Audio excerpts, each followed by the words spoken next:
we were getting a different sort of chief product person. He came to me at one of our offsites, company offsites at the bar at like, the end of the night, and was kind of like imparting some very sweet and helpful personal wisdom to basically say, you're going to have to find a new champion at the executive level for these product lines or for these versions that you and I both know some of our biggest customers are still on. And cool. Yeah, that was really, and getting to like, act on that, getting to discuss that with the team, and then even like getting to continue that relationship with that individual has been super, super rewarding. You're totally right. And then in so many ways, like that is happening for so many companies and teams and people, but quietly, not in the open, or not as transparent as I think what most people are hoping or asking for, like just access to information, asking to to at least be aware of why a company is making the decisions, or a team is making the decisions that they're making.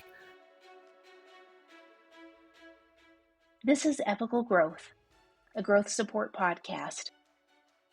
And I'm your host, Sarah Caminiti.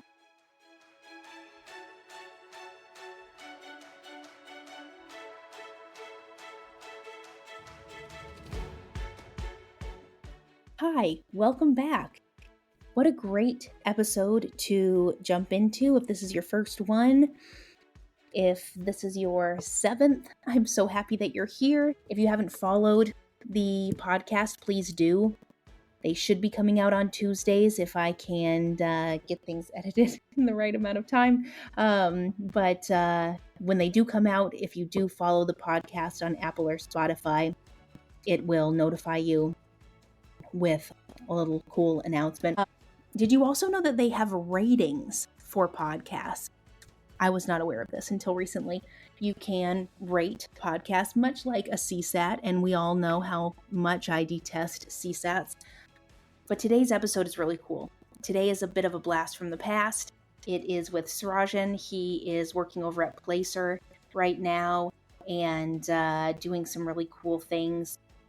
I met Srajan about 10 years ago. It was my first time in a SaaS company working remote. But he was such a great coworker, and I have learned so much from him. And one of the biggest things that I took away from my time there was seeing what could happen when you try. And that was because of him. He took a chance and was given the space to try and navigate and understand customer success when no one was really doing it and no one really knew what it was. And he has continued his career doing just that and being incredibly successful as he has shared his gifts with different companies. And I was so curious to see if what he's learned has been impacted at all by the different surroundings and the different communities of customers that he's interacted with, which hopefully you'll find value in as much as I did. Something else about him, though, is he knows who he is, and he knows what is good, and he knows his values, and he advocates for them. And he's been doing that for a very long time. That's why he's such a special person. He's trusted himself, and he's tried, and he's experimented, and he's leaned into what he knows to be true, and he's succeeded. I've been lucky enough to be cheering him on from the bleachers, and it was great to talk to him again and kind of just dive into a decade of navigation and discovery and curiosity that we've both had. And I really do think that what he shares is something that is very important. And as I shared on my pre-coffee LinkedIn ramble on my anniversary a couple of days ago, it is amazing what happens when we give ourselves the opportunity to try, when we are scared and we try, and when we don't run away when trying seems difficult or unsustainable. And what can happen over time is remarkable. Time does go so fast, but when you're in the thick of it, it feels like it is the slowest thing in the world. And he's proof that it's worth it, that it is worth it to try. And everything is a little bit of a puzzle piece to get you to where you're supposed to be. And that's where he finds himself right now, in this cool marriage between what he thought he was going to have a career in and what he ended up having a career in. And I'm so excited to see where he goes. And I'm so excited for everyone to meet him if you haven't met him already. Oh, quick note. This episode is not in a standard format because I was just so excited to start talking to him. And I do remember to let him introduce himself like 10 minutes in, but I decided not to try and mask it and just let it roll. So I'm introducing him right now. This is Srajan. He's with Placer AI. He's a longtime friend and former colleague, and this is Epochal Growth. Episode 7, Advocating for Success with Srajan Bhagat, and I hope that you enjoy. It was basically a bit of a whirlwind weekend trip to attend a friend's wedding. Fun? Yeah. And I guess you could say a bit of a destination. It was like an international trip. So it was like two days of traveling to be there for 4 days, 4 or 5 days, and then another 2 days of traveling back. Or it was in Pakistan. So that was my second time there, and I'd known about the trip for months now. So even when I recently joined Placer here in mid-February, I'd let them know that I was planning this trip here at the end of April, and it was just incredible. Yeah, just really, really fun and really inspiring. So yeah, that's a lot of travel, but if it was worth it for a wonderful, like, just fill your cup experience, then heck yeah, get those 4 days of traveling, because that pays off in spades. For sure. You may remember that you may remember that about me back when we were at Recruiter Box, when it's like early days of working remotely and taking advantage of travel as much as I can for personal enrichment. Yeah, travel for work is great, but I've also learned that sometimes it's important for me to have travel just for personal inspiration and enrichment. Yes. And yeah, I benefit from that so much. Oh, you've been to so many incredible places, and I've always loved seeing where you've gone and what you've been up to. I always get reminded, like, oh my gosh, yes, I am still connected, and we can still kind of keep tabs on each other after all these years. And I love seeing your adventures with your dog, and the different places that you go, and the music that you've been creating and been surrounding yourself with. And it seems like you have a very full life, and that's wonderful to see. Thank you, Sarah. Yeah, it's been a journey for sure. I recently was catching up with a friend and reflecting for sure on how blessed I am, how grateful I am, and also that like these all seem like blessings, but also conscious that I've chosen whenever I could to make myself available to receive these blessings.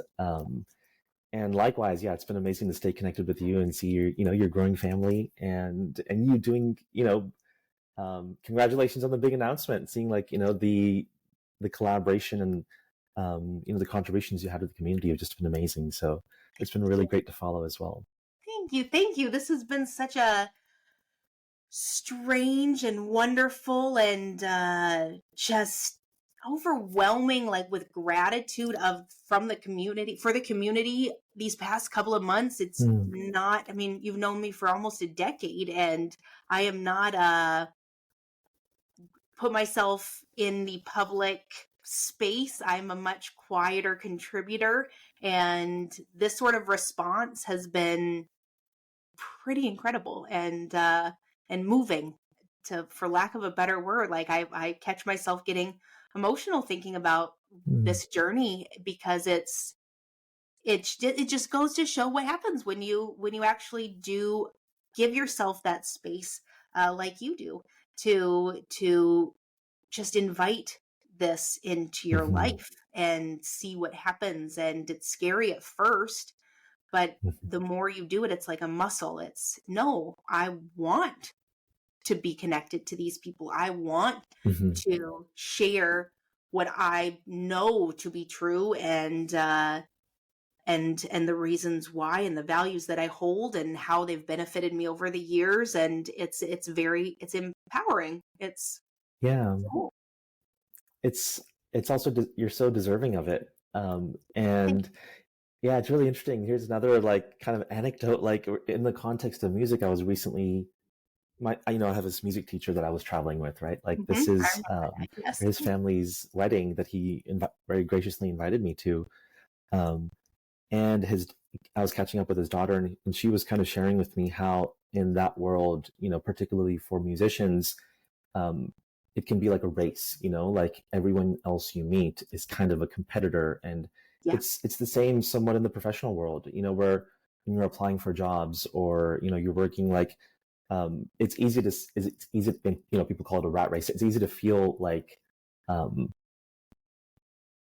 it's a battle or you have to fight, but I've seen it in you, and I've also tried as much as I could to help people and work with people. And just like you're saying, that does come back in spades. And when you have like so many years of, it's, not just being a quiet contributor, but the consistency and, the growth and the maturity that you bring to the table, and how you are always open to helping people and working with people. And so that's what the word deserving came to mind in that sense. So like, Thank you, Srajan. Thank you. yeah.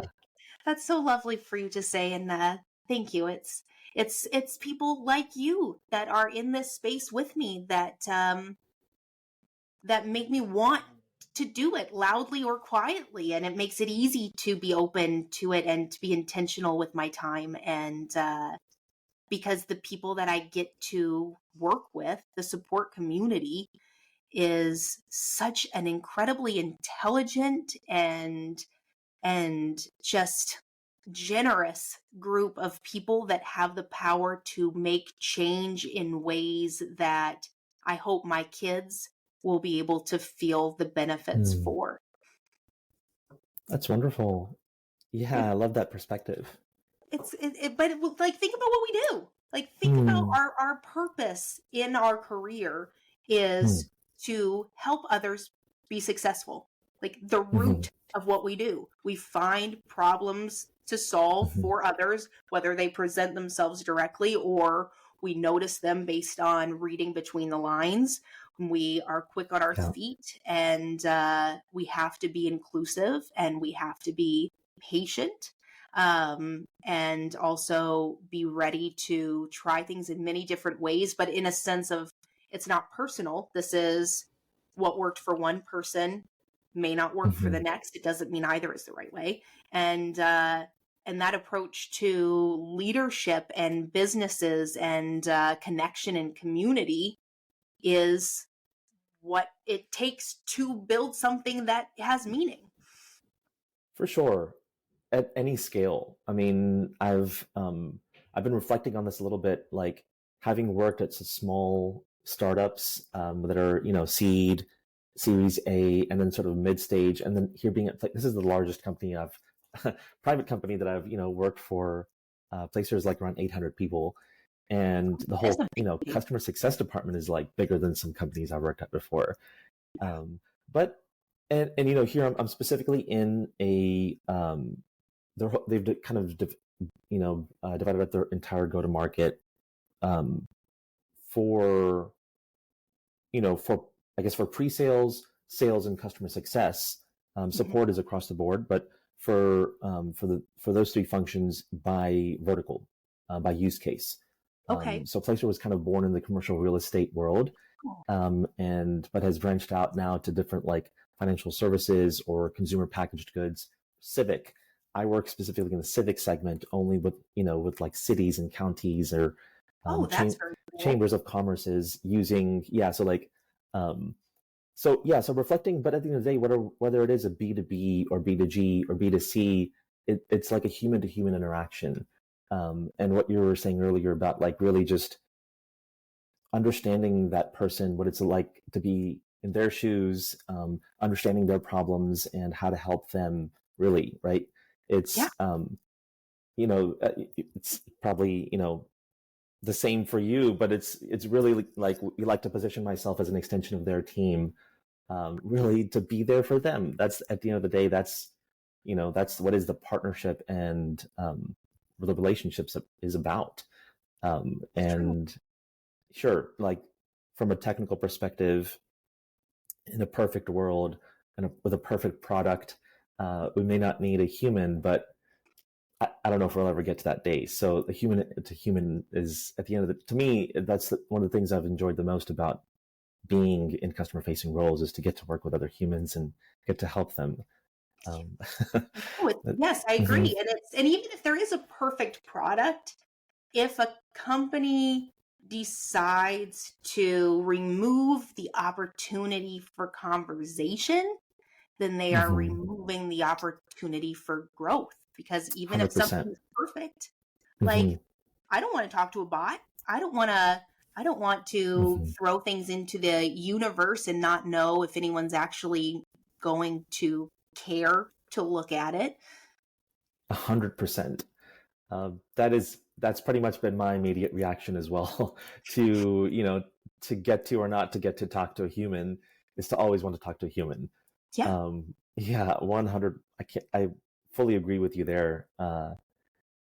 And yeah, like it is interesting. When I don't really know what I would define as a perfect product. Like if I have to try to take 5 seconds to think about that. I don't think that I have an answer because, like you said, like I don't think that would exist, right? No, So, no. Or maybe if it exists for one person, it's not hmm, going to exist for the next right. person. Uh, and so, I mean, who knows? Maybe in 20 years, the way things move and change, there will be the products that are created based on your brain makeup and are specific to you. But I don't think I can process that as a Yeah. possibility yet. Share all of your data from your Yeah. entire life, and then maybe we can give you what you need. Yes. Yes. No, It's thank you. fine, and we'll track every single thing that happens. Hmm. But I want to pause for a second because I want to give you a chance to introduce yourself because Hmm. I am terrible at giving that space in the very beginning. I don't want to.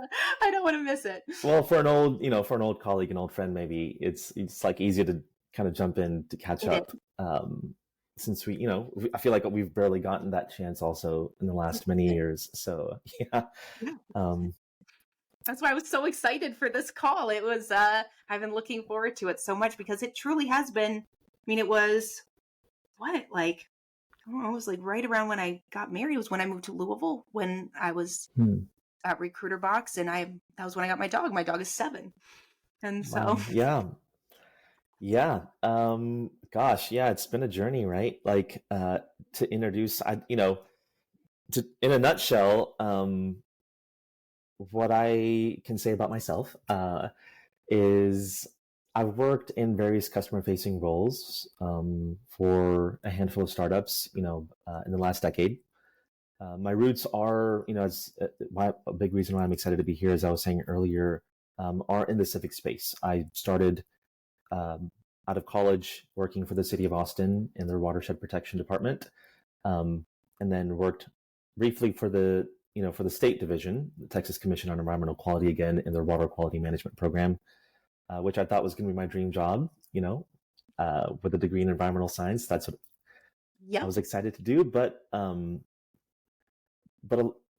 testament to what we were saying earlier, a big part of what was missing for me was getting to work with people, Mhm. and just being in a place where I was still learning and growing at a faster rate than I was when I was working with the state. Yeah. But working with the city was awesome. The state, is, as you might imagine now, is not as fun. So yeah, Yeah. so since 2015, in our early days at Recruiter Box, I've been in customer support, customer success, been an account executive, currently working as a senior CSM here at Placer.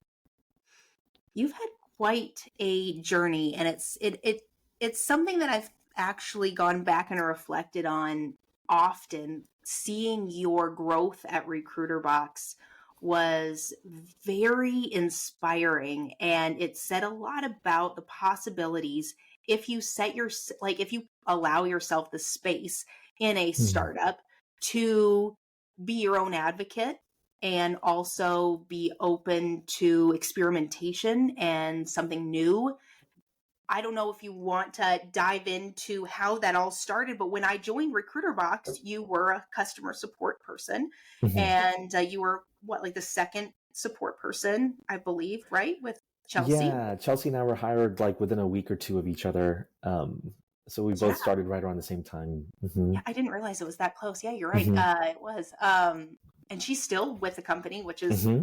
so Yeah. deserving because she is a superstar in what she does, and it's been awesome to see her grow. But for you, what always stood out was your transition into customer success at a time when there really wasn't a, like, it was a buzzword at the time, like industry, like broadly, it wasn't really what it is at all today. And what was that like for you to move into that unknown? For me at that time, it was an interest in product management, actually. If Okay. you remember Rajesh, Yep. working with him and like the questions that he was asking to me were just, were so interesting and so inspiring. And like, I wanted to lean into that. And, now when I still catch up with like Ocean or Rogers and things, like what I used to tell them is that I was interested in product management. And that's what I wanted to like, I thought, of all the things that I all had access to as part of that world, which was still new to me coming from the Right. environmental space world, Right. um, was the most fascinating. Like that seemed like the intersection of like are asking the questions of is what we're building actually valuable to the people that are paying the most for it, Yes. and are the like everything that comes with that. Mhm. Yeah. um, is what kind of led me to discover customer success. And then with the support of Raj and Rajesh and folks like Ocean who came in to kind of consult on the go to market, Hmm. um, discovered the world of customer success and obviously have uh, built a career out of that. I've been so grateful to like, so yeah. So in the early days when I was at Recruiter Box, I didn't really, that was, I think, also the initial days of when it was, like you're saying, like it was kind of being created at Salesforce and just the position or the function was being defined. And I see that today, 10 years later, of how the perspective, I often talk about like how the perception of customer success has changed. Um, Yes. from yeah, from those early days to now when it's been around for some time, and both in times of you know um, prosperity and low interest rates and glory days, how people see customer success, and then also when budgets are being cut and Hmm. interest rates are higher and money Yeah. is more scarce, how people see that function and sort of the controversies around that have been interesting to follow. But I bet. yeah, it's for yeah. So I mean, but to your question, I kind of stumbled into this. Like it wasn't by choice, but more just like by interest, I guess, curiosity. Initially leaning towards product management, and then kind of discovering this world of customer success. Did you have the, and now, like, where your career is after all of this time, do you find yourself still being able to contribute to the product development based on what you learn as a CSM, or has the focus for you shifted Mm-hmm. to more of like the standard CSM space? I would say more of the former, and that collaboration, that partnership. Again, it's different at scale, right? Yeah. When you're at a seed or Series A, it's super critical. And I mean, this isn't this like Nick at Gainsight talks about this all the time, and how they've tried to even build that collaboration with product into Gainsight. Mhm. You know, and a lot of other CS platforms, like it's on everyone's product list now to have that Right. capability of how are we capturing product feature requests. An Yep. issue is different from a feature request, and um, in a very early stage, you're just so nimble and thinking on your feet, and oftentimes building for key customers and design partners that you have to be lockstep with product and development. And then at larger companies, that's often my first question during onboarding, like, hey, and that's looked different, that's looked different at sort of the series C, D, E companies like Sauce Labs or Influx Data that I worked at, as opposed to here at Placer, which has been interesting to kind of witness and also learn from, as I have sort of, had the opportunity to wear that hat at different size companies. I bet, yeah. But for sure, to your question, I think it's like, it's fundamental to being able to to have organizational cohesivity in, the left hand knowing what the right hand is doing, and vice versa, and how we engage with customers intelligently at scale. Yeah, it's such an important piece of the puzzle, and having this space, the customer success role, exist for the time that it has. There are companies that know exactly what has to happen because they've stumbled and they've seen what happens when you don't include the CSMs in the conversation. And do you feel, depending on, since you've been in so many different types of companies, what is it like entering different spaces with fresh eyes, but also boundaries that have been put in place? Like, how do you find your voice in these situations and contribute? I have my own personal thoughts and feelings, and or just, I guess, like preferences based on my biases.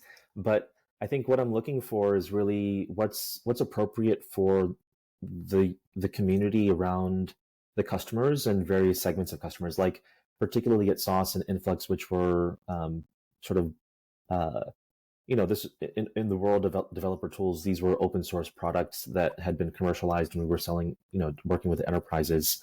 Having roots in the open source world meant that there had to be a lot of transparency in what developers are like, what's being built at the ground level before, the layers of all of that, what businesses need and what we're actually selling and or have commercialized, or what people are asking for at that, that layer of development, I guess, as opposed to something like, that is something targeted more for a civic segment of customers, where I worked with at Numina and here at Placer. It just looks different. So, I mean, but my preference is always transparency, because having come from that world, I think there is strength in that, in customers being able to see what other customers are asking for. So that's always what what I like to advocate for. But if we don't at least, if that's not appropriate, or if we have an internal only sort of repository of how we're tracking that, I still, I always see room for improvement there. But those are the questions that I think, like, wherever I go, if I were to learn about a new organization of how things are working internally, that's kind of like I was saying, one of the first questions I ask. And it's a level of sophistication, I think, that is also dynamic, because because there's just like we were saying, like a customer is a customer is a customer is a customer. Like, everyone is naturally going to be very, very different. And so, the question of who we're building for is a dynamic and ever evolving question that has an ever evolving answer. So, choosing how to kind of and the data is at the end of the day, at scale, particularly, like, what speaks in volumes. And so choosing what we track and what we're, how we're tracking that is kind of has to be dynamic as well, I think. I agree. Right. So there's, it's the data that is the driver for change. And as I've reflected on my career and the areas where I've been able to produce the most change and impact, it is always rooted in this foundation. And something I've realized, and I think that you'll agree that this is something that you do as well, and you acknowledge as well, just because I know who you are as a person. But it is, we can say a lot of things. We can always say a lot of things. We can put a lot of things out on our website, and it is the behaviors that we show in our actions, in our choices of product and movement and who we have in our corner and the time that we allow for certain things that really tells the story of where the values actually are. And I think that the actions speak for themselves within the processes and Mhm. those boundary lines and transparency being at the root of everything. It is, if you're a gatekeeper of information, no matter where you are in the company, the reasons that you say that so and so doesn't need to know or this doesn't impact them, like understanding the why behind those choices is what what allows conversation for change Mhm. and allows conversation for growth. And in your career and in all the different places that you've been to, have you noticed the difference in the actions versus the words, and how have you navigated that? Yeah, absolutely. Yeah, I was just nodding. I mean, because it's so relatable, especially once you've worked at a handful of companies, you've seen, unfortunately, you've been burnt or you've seen people get burnt, and 100% like what you're, the processes and uh, at the end of the day, it is the data, it is the processes that show what an organization's values truly are, regardless of what you're putting on your website or what you're saying during the interview process. It's that is the experience that your customers and your employees are having, and Mm-hmm. so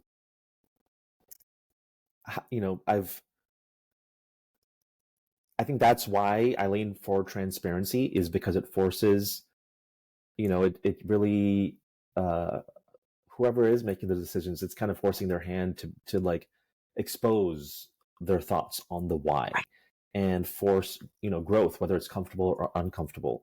I've seen when companies or teams have stumbled because of that. They haven't been able to meet or grow with the demands of the customer or the demands of the market, because they want to stay in comfortable circles. And then influx is a good example of that. I don't think I'm saying anything new or controversial, because there's a lot of, being in the open source world, there's a lot of posts, both from influx and in the community, around where they struggled in the versions. And this was one of the things that I feel really proud of what I achieved there, in building a bridge from version 1 to version 2. And but they launched a version 3. And there's like a blog post out there of like how much customers have struggled because of like, yeah, they like continue to build the shiny new brilliant things, but like it kind of leaves a certain, every time it leaves a certain, significant group of customers in the dust behind them, that they can't grow with the company. Yep. um And they don't say it. They don't, yeah. like, it's the lack of acknowledgement, which also kind of is a bit of gaslighting in its own special way, Hmm. that people talk about. And that's the bummer. It's such an easy thing to acknowledge and say, we chose to go in this direction because of this. Yeah. If you do not fit into this space, we understand, and we're here to support you and help you either transition out or look at things differently to see if potential is there for you to stay with us. And with your job as a CSM and all of these spaces that you've had, like different kinds of relationships you've been able to build with customers, um, how have you noticed a change or opportunities differ when you are working for companies that allow for that transparency and when they don't? Yeah, I mean, I think that's why I felt open to talking about my experience at Influx, because everything was happening so much in the open, Yeah. where uh, it was hard. But like, by raising those concerns in a very public way and advocating for that internally, and being able to tie data to the impact of that.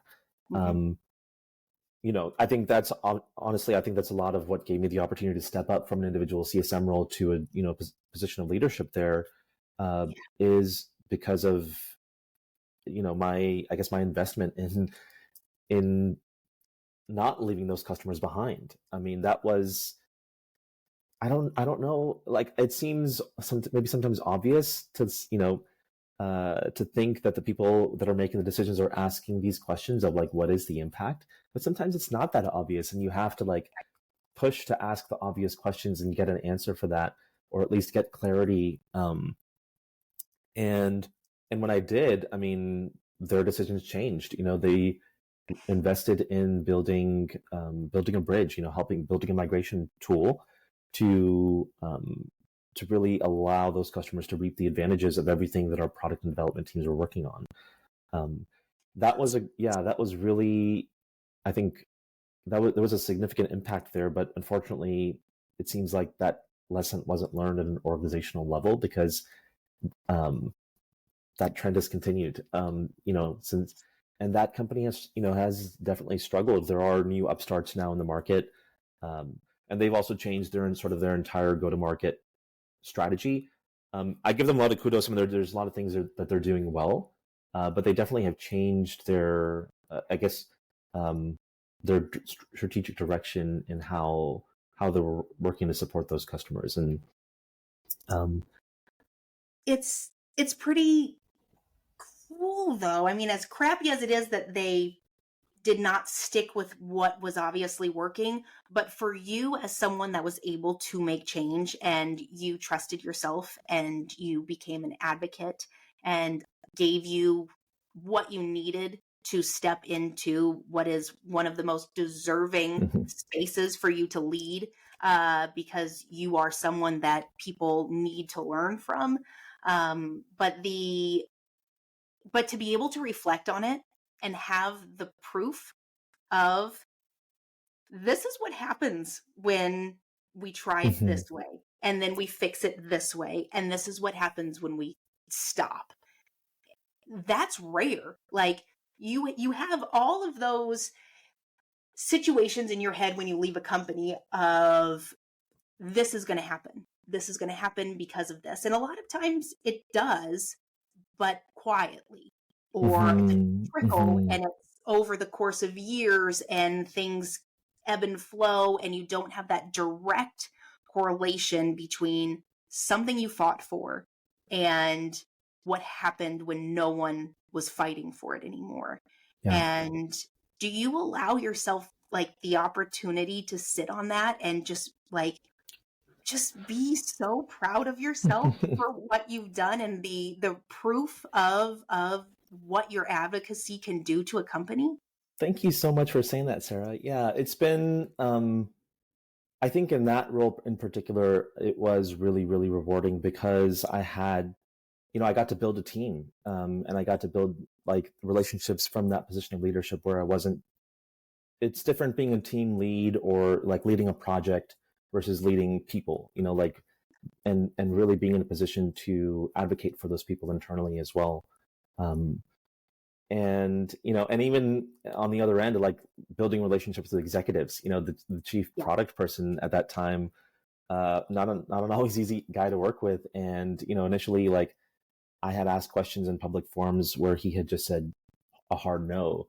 And it was those decisions that I was able to help turn around, that I think what also helped me build a relationship with him were, 2 years later when he was leaving the company and we were, he was moving on, we were getting a different sort of chief product person. He came to me at one of our offsites, company offsites at the bar at at the end of the night, and was kind of like imparting some very sweet and helpful personal wisdom to basically say, you're going to have to find a new champion at the executive level for these product lines or for these versions that you and I both know some of our biggest customers are still on. And cool. Yeah, that was really, and getting to act on that, getting to discuss that with the team, and then even like getting to continue that relationship with that individual has been super, super rewarding. You're totally right. And then in so many ways, like that is happening for so many companies and teams and people, but quietly, not, not in the open or not as transparent as I think what most people are hoping or asking for, like just Right. access to information, asking to, to at least be aware of why a company or is making the decisions or a team is making the decisions that they're making. It's true. And it's the sad part is with the way that products exist in the world now, so many things are similar and slightly Mhm, different. mhm, And the biggest opportunity to stand out and create a fan base, which in the world of social media is kind of required for you to be the success that you could be and stand out from other places. And that's not necessarily like TikTok or Instagram. There's so many different business focused social media platforms that would allow you to have that advocacy be loud. And when you take away the chance for the customer to be part of the journey and make that a conscious choice and mhm, compare it to competitors that, even if it's just slightly more so, allow the customer to be part of the journey, the difference in the type of customer and the message that they speak of for that product is what sets them apart. And mhm. it carries. That's a hard thing to change once it's out there in the world. Yeah, totally. I think, the last part of what you said is a reason why maybe some company executives feel the risk in that. Definitely. And, like you can't take things back once they're out in the world, right? Like that's this is the world, the digital age that we live in. Mhm. And so what that, when those decisions are gated and things are happening internally, the first part of what you said rings true is like everything ends up looking the same. What you want, what you think you should build is what your competitor is building. Like, Right. okay, we should have that and maybe like a different different logo, Totally. different brand. Yeah, exactly. And my one of my someone I know here in Austin and also my network, Pip over at Winter, talks a lot about this of like how things, there's so much similarity in the world, and how to have a competitive edge. You have to be able to resonate with the right people. Right. Um, but if you're like, if you're having those conversations and making decisions about who the right people are in closed rooms, and not, like you said, you're leaving the customer out of that. That's a huge disadvantage, I think.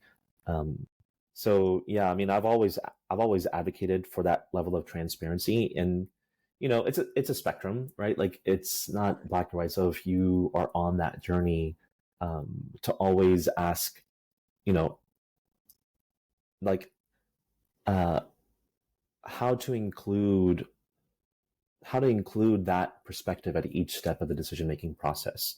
Um, Yeah. it's going to look different, right? There's no, that's one of the things I love most also about sort of the customer success and the customer support world is that there is no one size fits all. Hmm.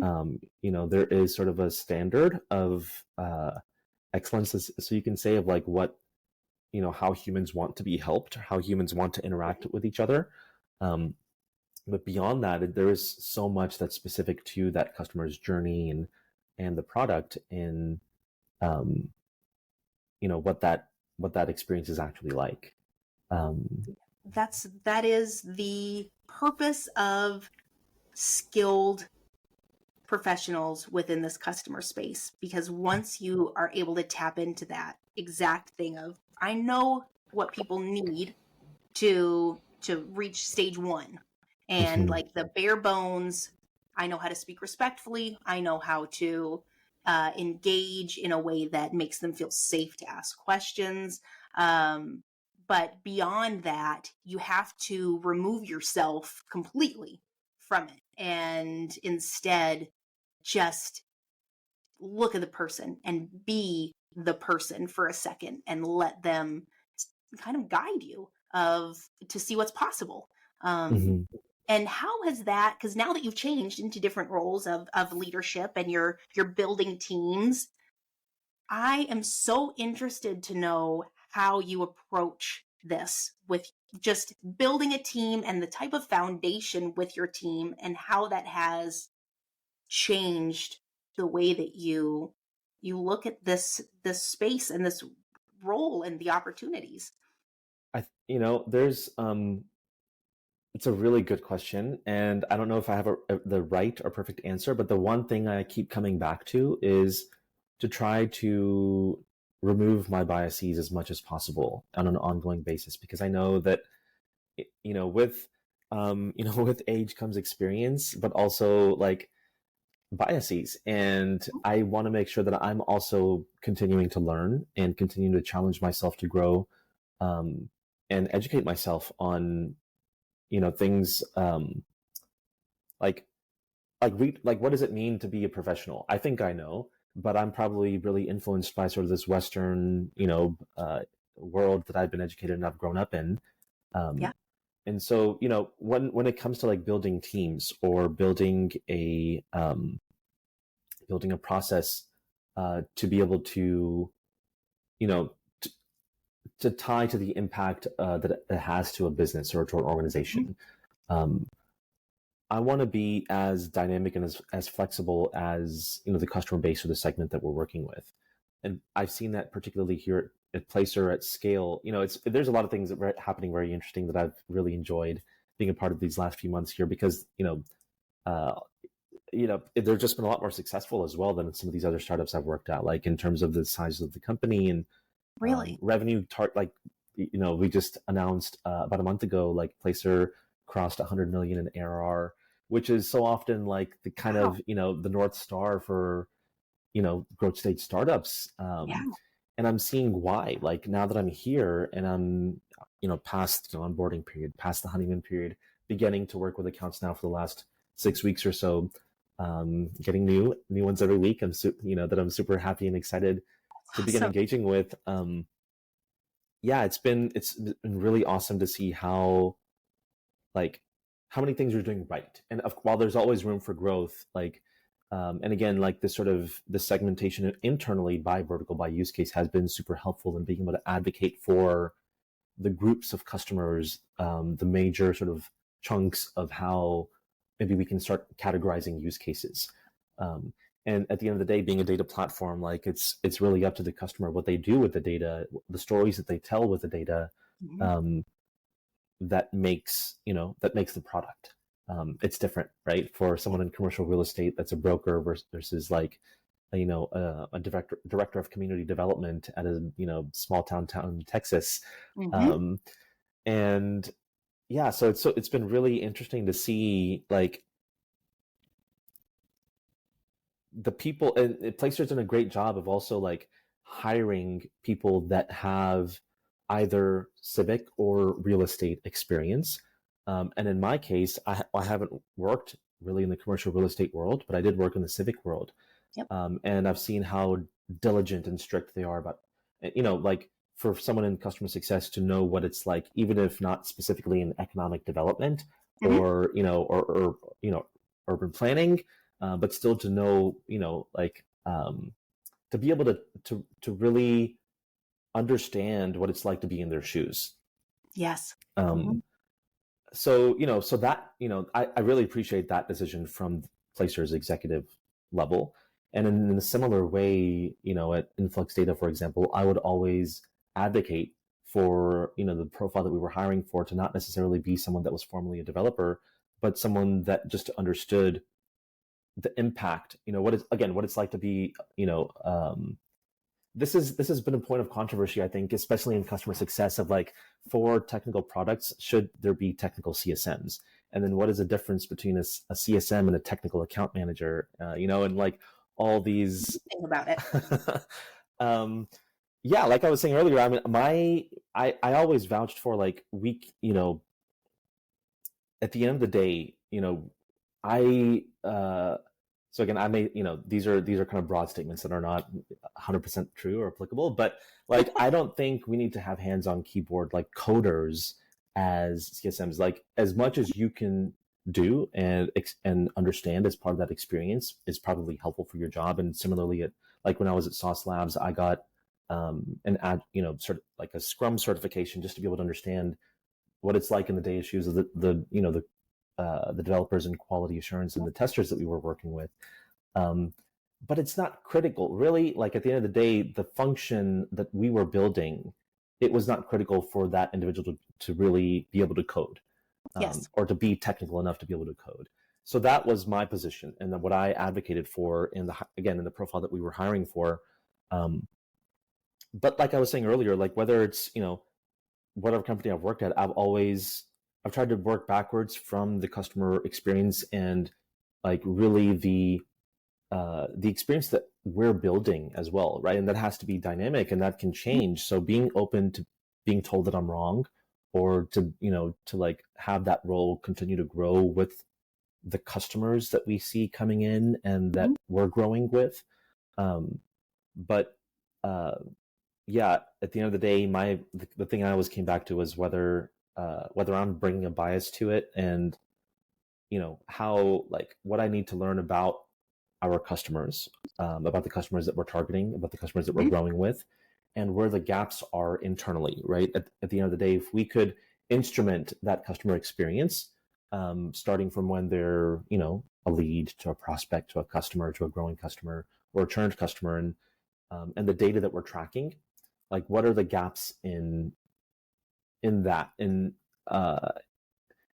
terms of the engagement model that we're building, like the roles and the functions that are engaging with, that customer at various parts of that process. That makes such a big difference. It truly paints the picture of what you're doing.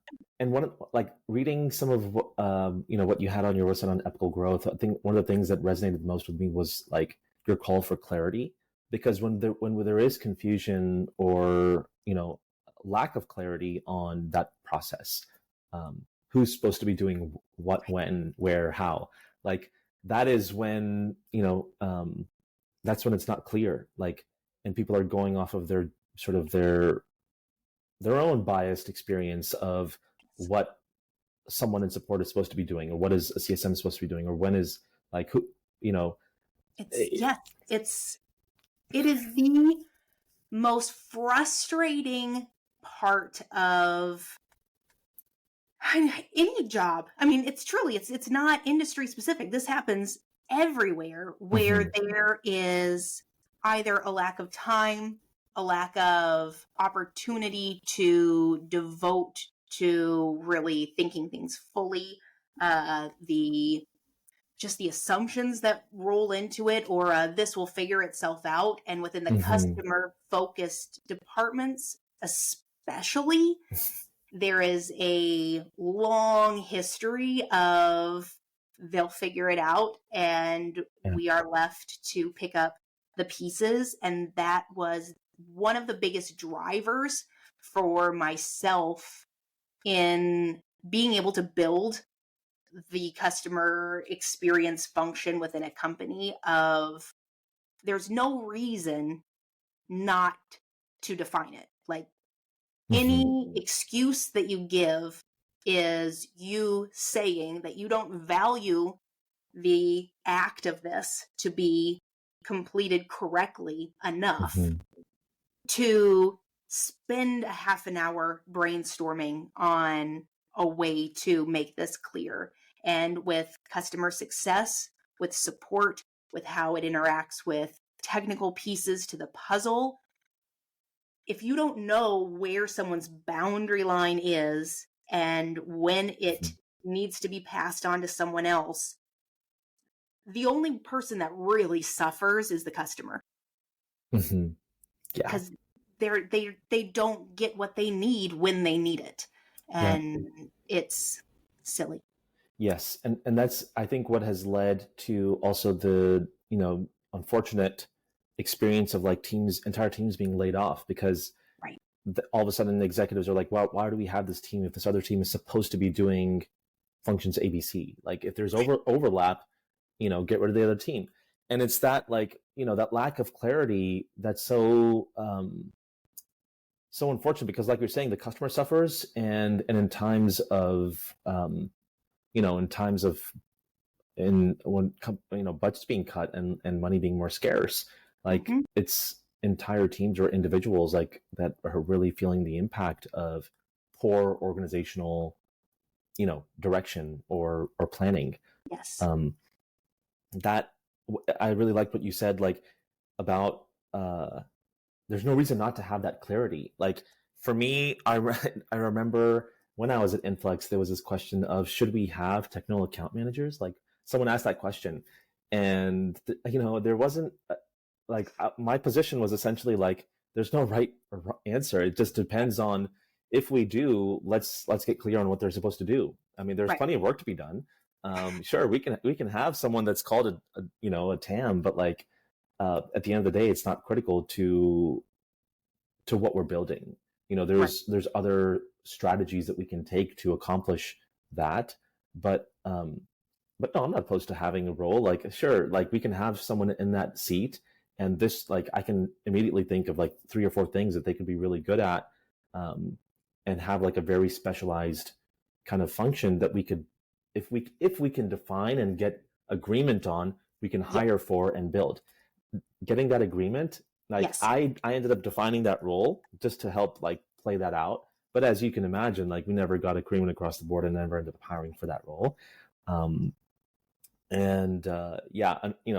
Unfortunately, there was, anyway, I'm not going to go down that rabbit hole. There was other things that happened. But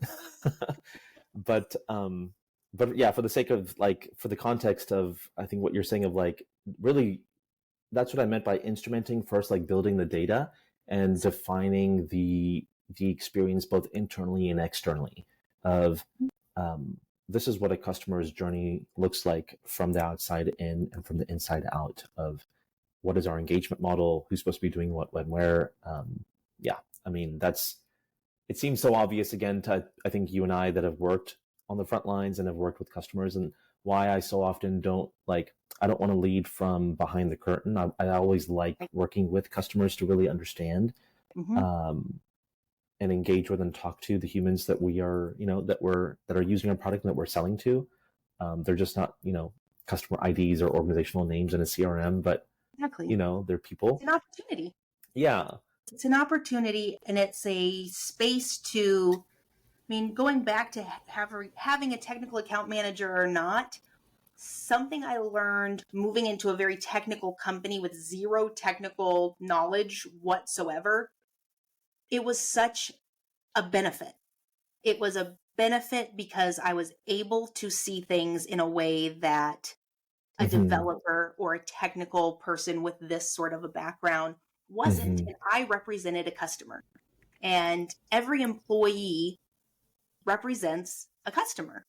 And that's why that collaboration is so great, but also why those specific roles and areas of expertise that are clearly defined is so important, because then you can connect those dots in a way that is, it may seem out of the box at first, because it's not the standard way of going through, like having this one department make all of the decisions about this. But if you have more people that have very specific skill sets, even if they wear a bunch of hats, you know what their skill sets are, and use that to your advantage to embrace the actual customer that you're connecting to. The opportunities are so great. And I agree 100% that it's obvious to you and I. But it's a harder thing to sell, because that means you have to try. And trying can be very scary. Uncomfortable, right? It's a muscle, like you were saying earlier, right? It's something that you can practice and build, but if you haven't seen it done before, it's all the more riskier or all the more challenging. So the more, I think, especially as you were like helping shed light on this or setting an example, it's, it makes me hopeful. I think it's like there's more, there's definitely more that and we're seeing the impact of that in the last few years with how difficult the tech industry has been, like upside down, in the ringer, or through the ringer, but it's been, I've still, like yourself, I think, just trying to see how I can help teams or specifically individuals, people that I've worked with. I've been really lucky. I myself had spent like, a good portion of 2023 looking for a job, and a few months in the summer and then a few months towards the end of the year. And yeah, I'm just feel incredibly privileged and lucky to be where I am now, because it feels like it's like a really good fit and somewhere where I can also continue to grow. Yeah. And Sounds hopefully, like it is yeah. for you. Like this space is your background, your passion, your civic engagement, and being able to impact greater things that impact communities. Yeah. But it's your special skill set. It's your superpower of human connection and being an advocate and building a safe space for people to share their needs, and you can then Yeah. do that. It's interesting on both fronts. Like what you were saying earlier, people in the civic world are just a little more colorful than people in a typical, corporate business setting. And at the same time, like working with them as humans, and then also understanding like that the people that are benefiting from the work that we do are not even the people that we're working with. These are Right. people in larger community. So there's like sort of layers of, yeah, both things that really interest me and also really challenge me, that I'm really enjoying here. And a bit, like I said, a big reason why I like working in the civic world is because it's like it is commonly known that like the work that we're doing is meant to be for a wider benefit, for a more public, common good, and meant to be built in a transparent way. So there's sort of an underlying, standard of that level of transparency. Like the work that we're doing, the data that we're helping customers was often being used in their grant writing, and like That's so cool. public statements, and so data they're sharing with their own community or with their own uh, stakeholders. And so something I've really appreciated. And also, yeah, like when there are a lot of stakeholders, sometimes there's a lot of cooks in the kitchen, and you need to be cognizant and recognize, kind of like aware, supporting multiple strategic goals. So it can be challenging, but I think it's totally worth it. And something that I'm still new here, so I'm still learning. I'll always be learning, but I'm really enjoying hitting the road, hitting the ground running here. So happy for you. Truly, it obviously is a circle for you. Like this is all the pieces of your puzzle came together, and the bumps that you've found yourself in along the way have been opportunities for you to maybe lose some of the like opportunity to be naive, which I know I suffer from a lot, and just thinking that things should be done a certain way for the goodness of it all, and realizing that's not always the case, and learning how to navigate that and build upon it and make a powerful impact within your space. Like look at how far you've come and what you've accomplished, and how your values have stayed true no matter what. Like you haven't compromised that, and not very many people can say that. Thank you. Yeah, thank you, Sarah. I feel like in some ways I've just gotten started, but yeah, it's definitely been an incredible journey so far. And yeah, like I was saying earlier, I just feel really lucky. Like I've been, I feel privileged and blessed, to have gotten the opportunities that I've gotten. It's not always been easy. Like you're right, some of these have in retrospect have been course corrections, but not entirely by choice, right? Like some of them have been were a surprise to me, but in retrospect were like, I wouldn't be here at Placer if what I actually had been asking for had been given to me last year. So yeah, it's been an interesting and definitely learning experience for me as well. But like I was saying earlier, I've tried as much. Like it wasn't always easy to sometimes be in a place where like I felt like I could afford to say no. Yes. To things that were coming my way. Like I needed an income, I needed a source of income, I needed a job. And but yes, trying as much as I could to stick to my values and really stand up for what I believe in, knowing that if I didn't, I would not be happy, or I would still be right where I was a year from now. I think that also gave me an edge, like a competitive advantage here applying for a place, or like I said, specifically in the role that they were hiring for, it ended up being a fit. And yeah, I had a ton of support, as it was a pretty hands-on process to interview here, but I had a Oh, ton of really? support, and happy to be happy to be on the other side of that. Of course, was reflecting on that with a fellow colleague of mine here as well, where if we hadn't made it, maybe feel differently, but but grateful to be here, of course. And yeah, it's but like I said, I mean, I feel like these are just steps in the right direction. Like I'm still like in what we were saying at the beginning of the conversation. I think I know what I want, but I'm open to being. What I'm more interested in is making sure that I do try to stay true to my values and the questions that are driving me, both the challenges that I want to work on and the projects that I want to take on and the initiatives that I want to stand up and advocate for. And I feel like the opportunities kind of present themselves, right? Either internally or with companies. So yeah. True. It happens the way it's supposed to happen because you have such a great energy to you that people want to be involved with you.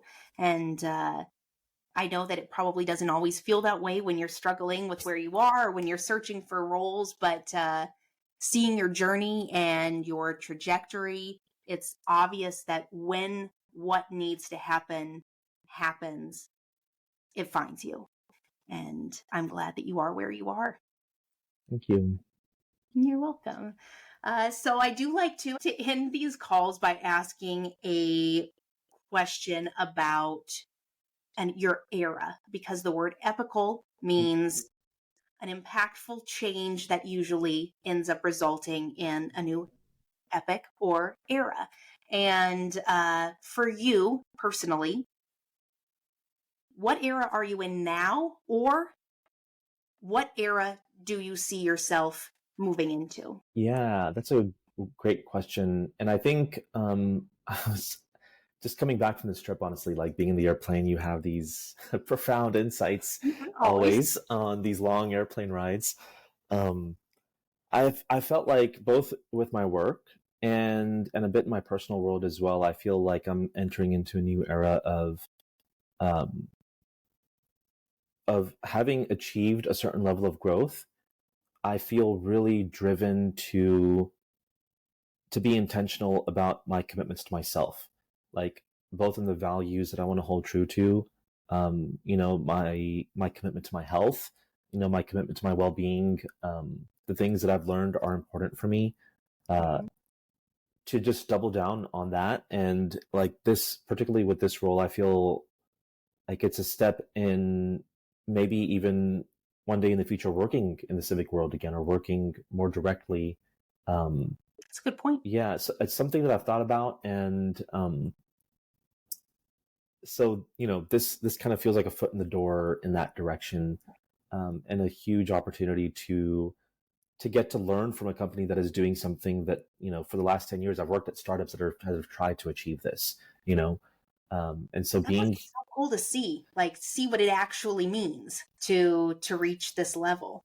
Yeah, absolutely. So having seen it, not having seen the entire journey, but seeing them kind of cross that threshold and seeing how the company continues to operate, is, I think, a huge learning for me to see, to kind of complete the circle of seeing it, the spectrum of companies. I've seen small sized seed stage and then sort of mid stage, and here now at, I guess, beyond that growth stage. There's still, of course, like there's growth targets, but this is where it's a whole different level of growth. It's a whole different level of scale that I'm learning about and getting to contribute to now. So that, that's a major change, I think, in my sort of professional working experience, and also I think in my personal world. Yeah, I just turned 35 last year. I'm turning 36 this year. So in some ways also feeling like with that comes just trying to be more intentional about my health and knowing like it's real. Yeah, it's getting more real. Absolutely, every year now. Yeah, so 36 is I'm 36, and okay, like 36 is a reflective year of, okay, I am over that threshold of 35. What does this mean? Yeah. So it's really, I think for me, it's like for me, I'm seeing it as like the beginning of the middle of, the beginning of the middle. I'll just leave it there. um, and so I'm excited about that. Like that gives me, like I have a leg up. I've done some things, but I feel like there's so much more room for growth, both in my professional and personal worlds that I'm excited about. So that's kind of been the theme recently for me. It's a great theme. I'm excited for this new era that you're entering into, and like acknowledging that being intentional with your time is worth committing to, because you deserve it. Thank you. Yeah. It's been really great to catch up with you, Sarah. Thank you so much. Filled my cup. This was awesome, and I hope that we don't wait 7 years to do this again. But thank For you sure. for doing this, and For sure. I'm so excited to see what you do. Thank you. Yeah, we'll talk to you soon, and until then, we'll definitely stay connected on social media. Enjoy your day. Yeah, you too, Sarah. Take care. Thank you. Bye.